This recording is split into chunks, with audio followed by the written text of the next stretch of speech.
High WhatsApp, hopefully ভালো একটা জিনিস দেখাচ্ছি।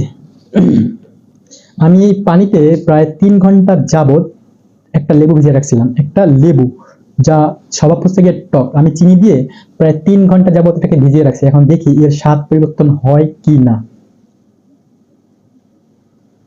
লেবু,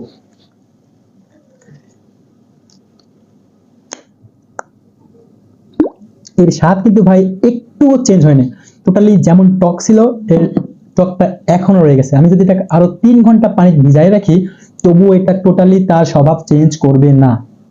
আর এই কথাটা অবশ্যই লেবুকে নিয়ে না, কথাটা হচ্ছে কি আমাদের কিছু কিছু মানুষ রয়েছে যাদের সঙ্গে আমরা মিশি, তাদের স্বভাবটা এমনই থাকে। তুমি যে তাদেরকে যতই পরিবর্তন করার চেষ্টা করো না কেন, যতই ভালো আচরণ করো না কেন তাদের সঙ্গে, তুমি যতই সফটলি তাদের সঙ্গে মিশো না কেন, তাদের স্বভাব কখনোই কখনোই চেঞ্জ হবে না। সে মেয়ে হোক বা ছেলে হোক, সে যদি মেয়ে হয় তার এই স্বভাব তো কখনোই চেঞ্জ হবেই না।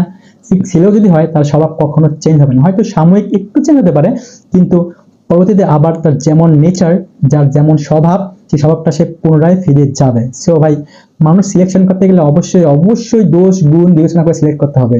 তার স্বভাবটা কেমন, আচার আচরণ কেমন, সব দেখেই তাদের সঙ্গে ফ্রেন্ডশিপ করো।